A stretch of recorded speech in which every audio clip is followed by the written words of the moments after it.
Dzire is root cause of all your sufferings. ये भगवान बुद्ध ने 2000 साल पहले कहा है। यानी हिंदी में अगर इसका अनुवाद किया जाए तो तुम्हारी इच्छाएं ही तुम्हारे दुखों का कारण है, ये भगवान बुद्ध कह रहे हैं। तो क्या ये लाइन आज भी उतनी सच है हमारे लिए, जब हम इतने मॉडर्न एरा में रहते हैं, भागदौड़ भरी दुनिया में रहते हैं? क्या ये आज भी सच है? और सच है तो कैसे सच है, यही आज के वीडियो का टॉपिक है। तो आज की वीडियो में हम क्या जानेंगे कि हमारे डिजायर की वजह से हमें दुख आया।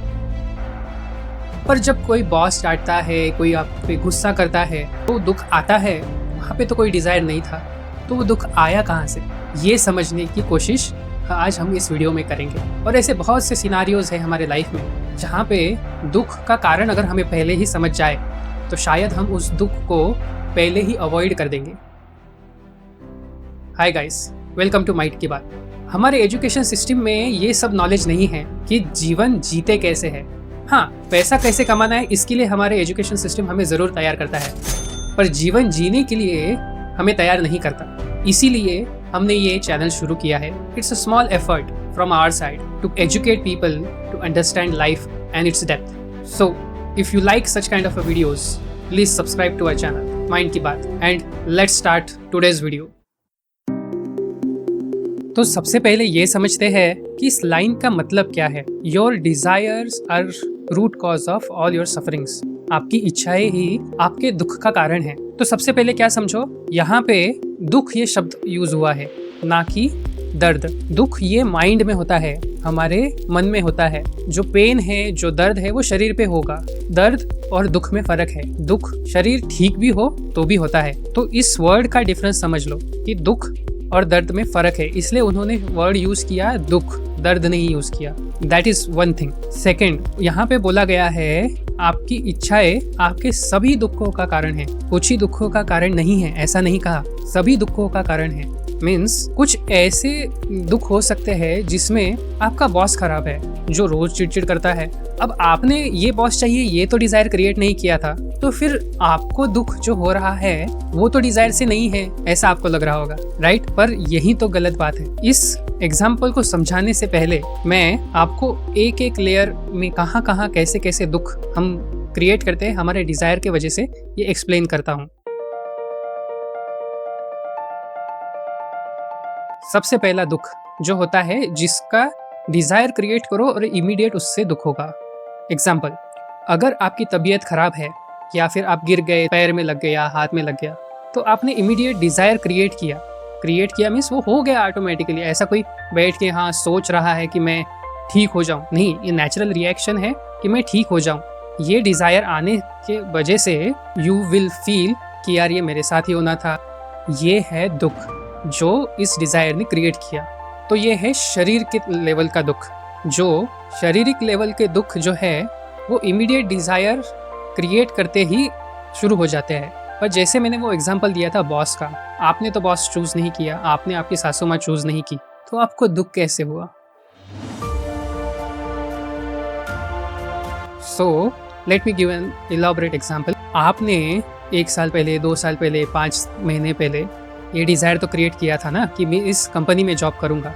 अब उसका कॉन्सिक्वेंस ये रहा, because you have a desire to work in that company, उसके वजह से ये बॉस मिला है, इस डिजायर के वजह से वो बॉस मिला है। So you are responsible to get that boss, और उसी के वजह से आप सफर कर रहे हो। अगर ये समझ में आ गया कि आपके डिजायर की वजह से बॉस मिला है, तो कितना टाइम लगेगा वो पेन खत्म करने के लिए?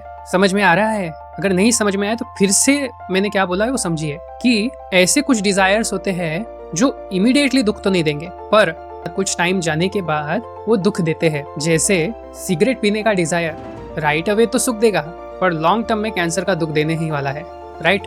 सो कुछ डिजायर्स राइट अवे दुख नहीं देंगे। वैसे ही आप हमेशा ये जज कीजिए कि आप अगर दुख में हैं तो ऐसा कौन सा डिजायर क्रिएट किया गया जिस वजह से मैं इस दुख में फंस गया। सोचो ना, जो व्यक्ति आपके जॉब में काम नहीं कर रहा है, दूसरे कंपनी में काम कर रहा है, उसको आपके बॉस का दुख नहीं है, आपके बॉस के टैंट्रम्स का दुख नहीं है, बिकॉज ही और she did not had a desire to work in your company. Understood? So that small desire, that desire created this situation. ये हो गए मन के लेवल के दुख। There are very subtle sufferings due to our ego. इसको बहुत बारीकी से समझना, बहुत शांति से समझने का कोशिश कीजिए। नहीं समझ में आए तो फिर से देखिए जो मैं क्या कहना चाह रहा हूँ। आपका ईगो मीन्स जो ईगो जनरली कहा गया वो नहीं। ईगो मीन्स आपने खुद के बारे में जो सोच के रखा है उसके वजह से जो दुख होगा वो एक प्रकार का दुख है। Let me give an example. समझते हैं, शांति से समझते हैं कि ये दुख है कैसे। आप समझ रहे हो कि आप मैथ्स में ब्रिलियंट हो, या फिर आप बहुत हैंडसम दिखते हो, या फिर मैं इंजीनियर हूँ, ये हूँ, वो हूँ। ऐसे हमने हमारे माइंड में अपने खुद के बारे में ही खुद की एक इमेज बनाई होती है, सबकॉन्शियसली बन जाती है। हम ऐसे बैठ के सोचते नहीं कि मैं ये हूँ, वो हूँ, मैं अच्छा गाता हूँ, ये हूँ, वो हूँ। ऐसा automatically slowly over the period of time बन जाता है। पर जैसे ही लेट्स से आप सोचते हो आप बहुत अच्छा गाते हो, पर आप किसी बहुत अच्छे शास्त्रीय संगीत सीखे व्यक्ति के पास जाओगे और उसने बोल दिया अरे यार तू तो बहुत बेसुरा गाता है, बहुत बकवास गाता है, बिकॉज उसका स्टैंडर्ड बहुत हाई है, तो उसने कह दिया कि आप बकवास गाते हो, और उसकी वजह से हाय क्या दुख होता है। समझो ये दुख कहाँ से आया। ये डिजायर सबकॉन्शियसली माइंड ने क्रिएट किया कि जो मैं सोच रहा हूँ वही सामने वाला सोचे। ये भी एक डिजायर है, और इसके वजह से हम उससे लड़ने लग जाते हैं। समझ में आ रहा है? हमारा खुद का image creates a lot of problems in our life. जैसे शादी में जाते हैं, उन्होंने मुझसे बात नहीं की, उन्होंने मुझसे रिस्पेक्ट से बात नहीं की, मेरे से सिर्फ 2 मिनट बात की। क्यों? हम सोचते हैं we are very important to this people और हमें उतना टाइम तो देना चाहिए था। ये हम खुद डिजायर लेके जाते हैं, और अगर वो फुलफिल नहीं हुआ, वो एक्सपेक्टेशन फुलफिल नहीं हुआ, तो क्या होगा? दुख। समझो, बहुत माइन्यूटली समझने का प्रयास करो कि मैं क्या कहना चाह रहा हूँ। कोई दूसरा आके आपको दुख नहीं दे रहा है, आप खुद ही आपके डिजायर क्रिएट करके दुख क्रिएट कर रहे हो। मैं पेन की बात नहीं कर रहा हूँ। किसी ने आपको आके एक्सीडेंट करवा दिया, दैट इज अ पेन, उसके लिए आप कुछ नहीं कर सकते। बट आपने खुद जो सिचुएशन क्रिएट की अपने माइंड में, all this things are creating pain for you. अब एक तरीका हो गया ईगो के पेन का कि आपने कुछ खुद के बारे में सोच के रखा है, यानी मैं कौन हूँ इसके बारे में। दूसरा दुख होता है कि मेरा ये चीज़, मेरी कार, मेरी फैमिली, मेरा घर, इन चीज़ों के बारे में भी हमने माइंड में कुछ इमेज क्रिएट की होती है। लेट्स से आपका घर बहुत सुंदर है ऐसा आपको लगता है, पर अगर किसी ने बोल दिया कि अरे ये क्या फालतू कलर मारा है, या फिर आपकी कार, मेरी कार, इसके ऊपर अगर कांच फूट जाए, डेंट आ जाए, स्क्रैच भी आ जाए ना, तो भी दुख होता है। क्यों? ये मेरा जो दुख है ना, मेरा जिस चीज़ को भी आप मेरा बोल दोगे उसके बारे में कुछ इमेज बनाओगे। अब मेरी कार पे स्क्रैच नहीं होना चाहिए, that's a desire, and that desire creates a pain when there is a scratch. शांति से समझो मैं क्या बोल रहा हूँ। वो स्क्रैच की वजह से नहीं। अगर कोई ऐसा व्यक्ति है जो बस चलाता है, गवर्नमेंट का बस चलाता है, अब गवर्नमेंट के बस पे कितने स्क्रैच है, पर वो नहीं सोचता है कि ये मेरी बस है, तो स्क्रैच हो गया, उसको दुख नहीं होता। समझ में आ रही बात? वो तो बहुत महंगी बस है आपके कार से, और उसको उसके ऊपर जो स्क्रैच होता है ना, उससे नहीं होता। जैसे ही किसी चीज को मेरा लेबल लगा दोगे ना, दुख होना स्वाभाविक है, क्योंकि जब भी मेरा कह दिया, यानी उसको एक फ्रेमवर्क में डाल दिया कि ये ऐसा है। अब पूरी जिंदगी एफर्ट करते रहते हैं कि मैं जो इस चीज के बारे में सोच रहा हूँ वो सब सोचते रहें, पर क्या ये पॉसिबल है कि आप जो सोच रहे हो आपके खुद के बारे में, आपकी जो वस्तु, व्यक्ति, परिस्थिति है उसके बारे में, कि ये बेस्ट है, ये सब सोचेंगे क्या? जब आप खुद को ही नहीं कंट्रोल कर सकते तो दूसरों को क्या करोगे? सो समझो, आप ही आपके दुख का कारण हो। समझ में आ रही है बात? अगर नहीं समझ में आ रही तो आप फिर से ये वीडियो देखिए। अगर आपको कुछ समझ में नहीं आया है तो कमेंट में पूछ सकते हैं। I am ready to answer your questions in the comments. तो इस दुख से बाहर कैसे निकले? सर डिजायर तो आते ही रहेंगे, तो फिर इससे बाहर कैसे निकले? सबसे पहला चीज जो मैंने अभी बोला, आप एक्सेप्ट करो। अगर आपको कुछ दुख हो रहा है, समझ जाओ आपने कहीं ना कोई तो प्रॉब्लम किया है। एक्सेप्ट कर लो कि आप ही के वजह से ये प्रॉब्लम आया है। इसको भगवत गीता में कहा है कर्मयोग। Take the responsibility of every action you take. और इससे बाहर निकलने का तरीका भी उस भगवत गीता में बताया भगवान श्री कृष्ण ने। क्या कहा है? कर्मण्येवाधिकारस्ते मा फलेषु कदाचन। यानी कोई डिजायर क्रिएट तो करो, पर उसकी फल की चिंता मत करो।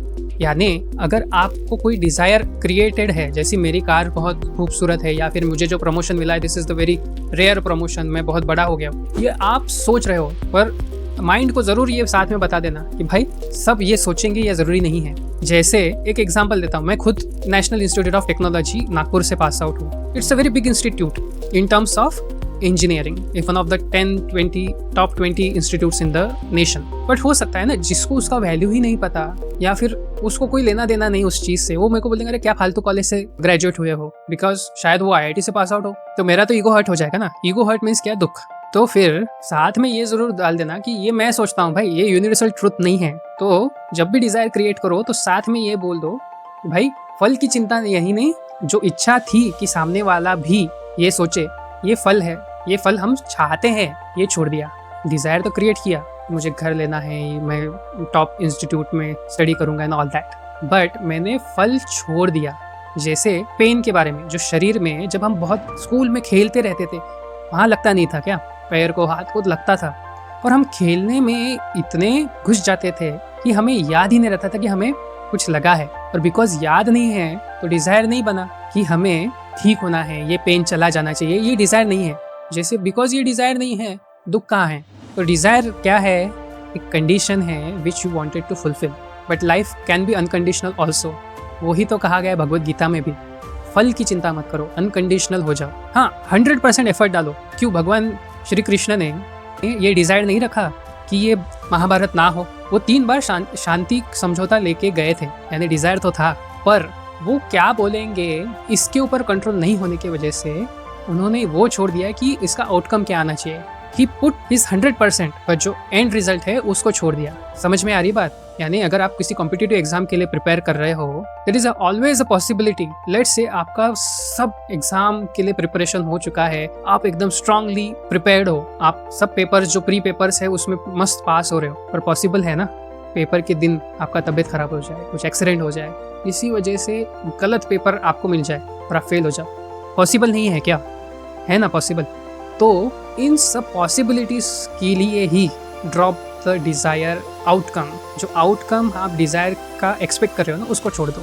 डिजायर जरूर क्रिएट करो, बिकॉज डिजायर के बिना ये दुनिया नहीं चल सकती। सो आखिरी में सम अप करता हूँ मैं कि इससे बाहर कैसे निकले। सबसे पहला चीज, अगर आप दुख में हो, किसी ने कुछ कह दिया, किसी ने कुछ बोल दिया, या फिर आप खुद ही दुखी हो रहे हो, तो समझो कि ये जो सिचुएशन आया ना कहीं कोई ना कोई डिजायर है, बड़ा डिजायर या छोटा, जिस सूक्ष्म डिजायर, कुछ ना कुछ है जो आपने क्रिएट किया है, इसी वजह से ये प्रॉब्लम हो रहा है। Take the responsibility of your suffering. आपके दुख की रिस्पॉन्सिबिलिटी ले लो। जैसे ही आप उसकी रिस्पॉन्सिबिलिटी ले लेते हो, आधा दुख वहीं खत्म हो जाता है। यानी आप अगर समझ जाओगे कि अरे मैं ही खुद के वजह से इस दुख में फंसा हूँ, तो वो दुख ऑलमोस्ट खत्म हो जाता है। उसके बाद आपको क्या करना है? ढूंढना है कि किस वजह से वो दुख आया। अगर वो ढूंढ लिया तो नेक्स्ट टाइम जब वो सिचुएशन आएगा ना, आपको समझ में आ जाएगा भाई वही रास्ते पे जा रहा हूँ, इसमें दुख आ सकता है, तो वहाँ पे छोड़ दिया वो डिज़ायर। और थर्ड, अगर कोई डिज़ायर क्रिएट कर रहे हो कॉन्शियसली, जैसे कॉम्पिटिटिव एग्जाम, जॉब के लिए प्रिपरेशन, घर लेने का कोशिश, all that, drop the outcome of your desire, outcome of your process. जो आउटकम आने वाला है ना, उसको छोड़ दो। तो उससे क्या होगा कि अगर आउटकम कुछ भी आया, आप दुखी नहीं होने वाले। पहले ही ये काम करना है, बाद में नहीं। पहले ही ये काम करना है जब आप कॉन्शियस डिजायर्स क्रिएट कर रहे हो। तो अगर आपको ये वीडियो पसंद आया है, so please share this video with all of your family and friends, because ये नॉलेज बहुत रेयर है, हमारी एजुकेशन सिस्टम ये नहीं देती। तो प्लीज़ शेयर करें, लाइक करें, कमेंट करें। अगर आप लाइक करोगे, कमेंट करोगे, तो ये ही वीडियो यूट्यूब 100 लोगों तक पहुंचाएगा और लोगों को रिकमेंड करेगा, और ये नॉलेज लोगों तक पहुंचते रहेगा। So be a part of this moment which you have started. वैसे भी मेंटल पैंडेमिक पूरी दुनिया में फैल रहा है। लेट्स डू स्मॉल सेवा to share this video with each and everyone around you, so that उनका दुख कम हो। Thank you very much.